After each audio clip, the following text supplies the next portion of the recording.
Okay. So I'm really trying to get through my yoga here for the morning, but I keep getting these messages. Okay, I keep getting these feeds across. Excuse me, these videos across my For You page that are people dealing with addiction or whatever. Okay, so I've been to intensive rehabs. I've done all these kinds of things, dude, that they don't treat the root cause. They treat a symptom, okay, because it's a loop. And if they keep you stuck in that loop, it's profitable. Now, I'm going to tell you how God worked me through all of these things is, for me, it was a little bit different, okay? But for everybody, it starts out the same way. You start using drugs because you're medicating your pain. However that looks like for you, emotional pain, physical pain, whatever the case, okay?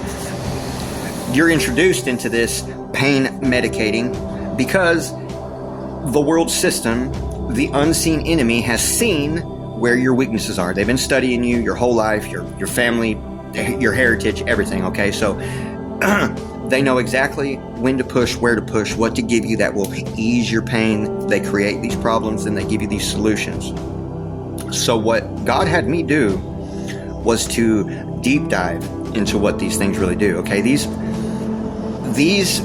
sorcery, these sorcerers are using sorcery, which is pharmakia, okay? Pharmakia is the use of sorcery and mind-altering substances to basically invoke spiritual things, okay? And I'm not talking about good things, okay? If you don't know what you're doing, then you are invoking and you are inviting things into your life without realizing what you're doing. This is the number one ingredient that makes it addictive to a person. It's the spirit that's involved behind the scenes that you don't see that gives you that first, euphoric rush and that first instance, like, oh, this is working. This is great. This is making me feel better. This is giving me relief. But that's the trap. The relief is the trap. And I'm going to tell you that drugs do serve a purpose. And when I say drugs, I'm talking about illicit drugs that are designer drugs, okay, that are designed to get control of a person. Because the original ingredients that came from the plant were not meant for that. They were all medicines, and then they found a way to turn it into a drug, hence the drug industry, okay? Now, medicine is not a drug, and drugs are not medicine. But just like everything else that they've done, that they've inverted, they've turned good to bad and bad to good.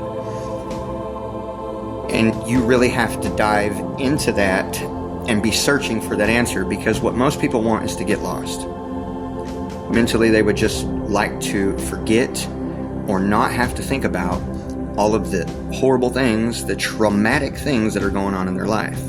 These devastating circumstances are what are put into your life. These situations are launched at you so that you will be put into a pattern or a system that is controlling you for the purpose of profit and destroying your mind and your soul.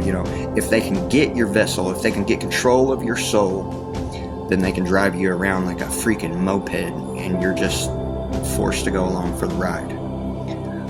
At one point, they will own you if you don't make your stand. This is the time in human history where we are at.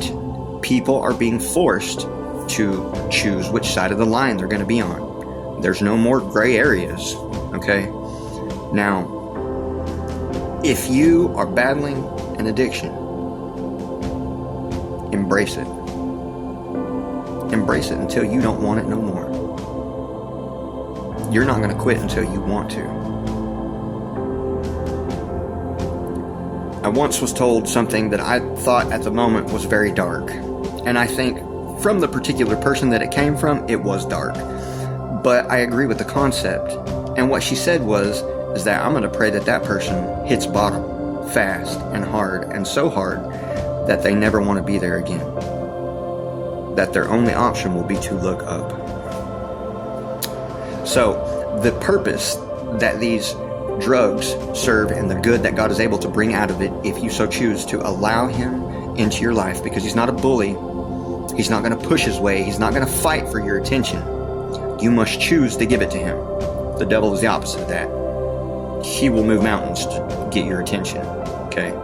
attention is currency. So just I know I just gave you a whole lot of information, but watch this video over again if you have to, and take it from somebody who's been there, who's been battling alongside other people. And God gave me the unique ability to never lose my bearings through all of the dark night that had 10 years long, that I went through this intensive training because God knew my mission ahead. You know what I mean? I thought I was just under attack. I was in training.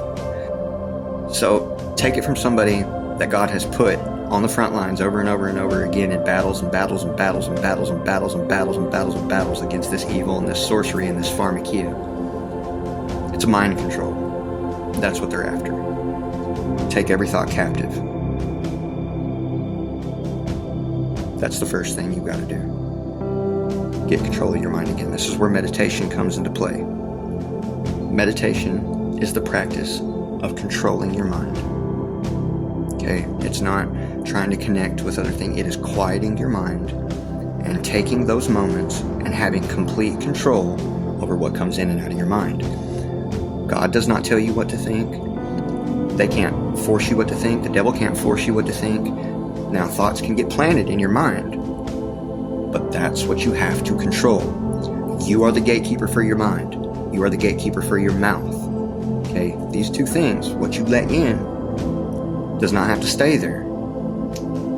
You align it with the truth and log it and use it and apply it in your life, or you reject it. You put a spear to its throat and you tell it to get the hell out of your mind if it does not align with the truth.